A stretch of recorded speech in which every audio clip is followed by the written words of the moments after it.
Inspector need not be a big man, but he creates at once an impression of massiveness, solidity, and purposefulness. He is a man in his 50s, dressed in a plain darkish suit of the period. He speaks carefully, weightily, and has a disconcerting habit of looking hard at the person he addresses before actually speaking. Mr Birling? Yes? Sit down, Inspector. Thank you, sir. Have a glass of port or a little whiskey? No, thank you, Mr Birling. I'm on duty. You're new, aren't you? Yes, sir. Only recently transferred. I thought you must be. I was an alderman for years, and Lord Mayor 2 years ago. And I'm still on the bench, so I know the Bromley police officers pretty well. And I thought I'd never seen you before. Quite so. Well, what can I do for you? Some trouble about a warrant? No, Mr Birling. Well, what is it then? I'd like some information, if you don't mind, Mr Birling. 2 hours ago, a young woman died in the infirmary. She'd been taken there this afternoon because she'd swallowed a lot of strong disinfectant. Burnt her inside out, of course. Oh my God! Yes, she was in great agony. They did everything they could for her at the infirmary, but she died. Suicide, of course. Yes, horrid business. But I don't understand why you should come here, Inspector. I've been round to the room she had, and she left a letter there and a sort of diary. Like a lot of these young women who get into various kinds of trouble, she'd used more than one name, but her original name, her real name, was Eva Smith. Eva Smith? Do you remember her, Mr Birling? No. I seem to remember hearing that name, Eva Smith, somewhere. But it doesn't convey anything to me, and I don't see where I come into this. She was employed in your works at one time. Oh, that's it, is it? Well, we've several hundred young women there, you know, and they keep changing. This young woman, Eva Smith, was a bit out of the ordinary. I found a photograph of her in her lodgings. Perhaps you'd remember her from that. The inspector takes a photograph, about postcard size, out of his pocket and goes to Birling. Both Gerald and Eric rise to have a look at the photograph, but the inspector interposes himself between them and the photograph. They're surprised and rather annoyed. Birling stares hard and with recognition at the photograph, which the inspector then replaces in his pocket. I say, any particular reason why I shouldn't see this girl's photograph, Inspector? There might be. And the same applies to me, I suppose.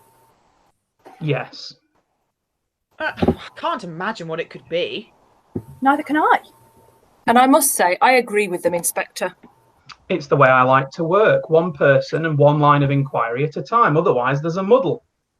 I see. Sensible, really. You've had enough of that port, Eric. The inspector is watching Birling, and now Birling notices him. I think you remember Eva Smith now, don't you, Mr Birling? Yes, I do. She was one of my employees, and then I discharged her. Is that why she committed suicide? When was this, Father? Just keep quiet, Eric, and don't get excited. This girl left us nearly 2 years ago. Let me see. It must have been in the early autumn of 1910. Yes, end of September 1910. That's right. Look, here, sir. Wouldn't you rather I was out of this? I don't mind your being here, Gerald. And I'm sure you've no objection, have you, Inspector? Perhaps I ought to explain first that this is Mr. Gerald Croft, the son of Sir George Croft. You know, Crofts Limited. Mr Gerald Croft, eh? Yes. Incidentally, we've been modestly celebrating his engagement to my daughter, Sheila. I see. Mr Croft is going to marry Miss Sheila Birling. I hope so. Then I'd prefer you to stay. Oh, all right. Look, there's nothing mysterious or scandalous about this business. At least not so far as I'm concerned. It's a perfectly straightforward case. Nearly 2 years ago. Obviously, it has nothing whatsoever to do with the wretched girl's suicide. Eh, Inspector? No, sir. I can't agree with you there. Why not? Because what happened to her then may have determined what happened to her afterwards, and what happened to her afterwards may have driven her to suicide. A chain of events. Oh, well, put like that, there's something in what you say. Still, I can't accept any responsibility. If we were all responsible for everything that happened to everybody we'd had anything to do with, it would be very awkward, wouldn't it? Right. Very awkward. We'd all be in an impossible position, wouldn't we? By Jove, yes. And as you were saying, Dad, a man has to look after himself. Yes, well, we needn't go into all that. Go into what? Just before you came, I'd been giving these young men a little good advice. Now, about this girl, Eva Smith. I remember her quite well now. She was a lively, good-looking girl, country-bred, I fancy, and she'd been working in one of our machine shops for over a year. A good worker too. In fact, the foreman told me he was ready to promote her into what we call a leading operator, head of a small group of girls. But after they came back from their holidays that August, they were all rather restless, and they suddenly decided to ask for more money. They were averaging about 22 and 6, which was neither more nor less than is paid generally in our industry. They wanted the rates raised so they could average about 25 shillings a week. I refused, of course. Why? Did you say why? Yes. Why did you refuse? Well, Inspector, I don't see that it's any concern of yours how I choose to run my business, is it now? It might be, you know. I don't like that tone. I'm sorry, but you asked me a question. And you asked me a question before that, a quite unnecessary question too. It's my duty to ask questions. Well, it's my duty to keep labour costs down, and if I'd agreed to this demand for a new rate, we'd have added about 12% to our labour costs. Does that satisfy you? So I refused, said I couldn't consider it. We were paying the usual rates, and if they don't like those rates, they can go and work somewhere else. It's a free country, I told them. It isn't if you can't go and work somewhere else. Quite so. Look, just you keep out of this. You hadn't even started in the works when this happened. So they went on strike. That didn't last long, of course. Not if it was just after the holidays. They'd all be broke, if I know them. Right, Gerald, they mostly were. And so was the strike after a week or two. Pitiful affair. Well, we let them all come back at the old rates, except the 4 or 5 ringleaders who'd started the trouble. I went down myself and told them to clear out. And this girl, Eva Smith, was one of them. She'd had a lot to say, far too much, so she had to go. I mean, you couldn't have done anything else. He could. He could have kept her on instead of throwing her out. I call it tough luck. Rubbish. If you don't come down sharply on some of these people, they'd soon be asking for the earth. I should say so. They might. But after all, it's better to ask for the earth than to take it. What did you say your name was, Inspector? Goole. Goole. How do you get on with our Chief Constable, Colonel Roberts? I don't see much of him. Perhaps I ought to warn you that he's an old friend of mine, and that I see him fairly frequently. We play golf together sometimes up at the West Bromley. I don't play golf. I didn't suppose you did. Well, I think it's a damn shame. No, I've never wanted to play. No, I mean about this girl, Eva Smith. Why shouldn't they try for higher wages? We try for the highest possible prices, and I don't see why she should have been sacked just because she'd got a bit more spirit than the others. You said yourself she was a good worker. I'd have let her stay. Unless you brighten your ideas, you'll never be in a position to let anybody stay or tell anybody to go. It's about time you learnt to face a few responsibilities. That's something this public school and varsity life you've had doesn't seem to teach you.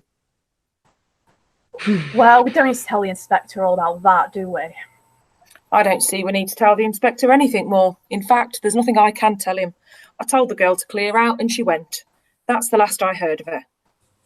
Have you any idea what happened to her after that? Get into trouble? Go on the streets? No, she didn't exactly go on the streets. What's this about the streets? Oh, sorry, I didn't know. Molly sent in to ask you why you didn't come into the drawing room. We shall be along in a minute now, just finishing. I'm afraid not. There's nothing else, you know. I've just told you. What's all this about? Nothing to do with you, Sheila. Run along. No, a minute, Miss Birling. Look here, Inspector. I consider this uncalled for and officious. I've half a mind to report you. I've told you all I know, and it doesn't seem to me very important. And now there isn't the slightest reason why my daughter should be dragged into this unpleasant business. What business? What's happening? I'm a police inspector, Miss Birling. This afternoon, a young woman drank some disinfectant and died after several hours of agony tonight in the infirmary. Oh, how horrible. Was it an accident? No, she wanted to end her life. She felt she couldn't go on any longer. Well, don't tell me that's because I discharged her from my employment nearly 2 years ago. That might have started it. Did you, Dad? Yes, the girl had been causing trouble in the works. I was quite justified. Yes, I think you were. I know we'd have done the same thing. Don't look like that, Sheila. Sorry, it's just that I can't help thinking about this girl destroying herself so horribly. I've been so happy tonight. Oh, I wish you hadn't told me. What was she like? Quite young? Yes, 24. Pretty? Well, she wasn't pretty when I saw her today, but she had been pretty, very pretty. That's enough of that. And I don't really see that this inquiry gets you anywhere, Inspector. It's what happened to her since she left Mr Birling's works that is important. Obviously, I suggested that some time ago. And we can't help you there because we don't know. Are you sure you don't know? He looks at Gerald, then at Eric, and then at Sheila. Are you suggesting now that one of them knows something about this girl? Yes. You didn't come here just to see me then? No. Well, of course, if I'd have known that earlier, I wouldn't have called you officious and talked about reporting you. You understand that, don't you, Inspector? I thought that, for some reason, known best to yourself, you were making the most of this tiny bit of information I could give you. I'm sorry. This makes a difference. You're sure of your facts? Some of them, yes. I can't think they can be of any great consequence. The girl's dead, though. What do you mean by saying that? You talk as if we were responsible. Just a minute, Sheila. Now, Inspector, perhaps you and I had better go and talk this over quietly in the corner. Why should you? He's finished with you. He says it's one of us now. Yes, and I'm trying to settle it sensibly for you. Well, there's nothing to settle as far as I'm concerned. I've never known an Eva Smith. Neither have I. Was that her name? Eva Smith? Yes. Never heard it before. So where are you now, Inspector? Where I was before, Mr. Croft. I told you, that like a lot of these young women, she used more than one name. She was still Eva Smith when Mr. Birling sacked her for wanting 25 shillings a week instead of 22 and 6. But after that, she stopped being Eva Smith. Perhaps she'd had enough of it. Can't blame her. I think it was a mean thing to do. Perhaps that spoiled everything for her. Rubbish. Do you know what happened to this girl after she left my works? Yes, she was out of work for the next 2 months, but both her parents were dead, so that she'd no home to go back to, and she hadn't been able to save much out of what Birling and Company had paid her. So that after 2 months with no work, no money coming in, and living in lodgings, with no relatives to help her, few friends, lonely, half-starved, she was feeling desperate. I should think so. It's a rotten shame. There are a lot of young women living that sort of existence in every city and big town in this country, Miss Birling. If there weren't, the factories and warehouses wouldn't know where to look for cheap labour. Ask your father. But these girls aren't cheap labour. They're people.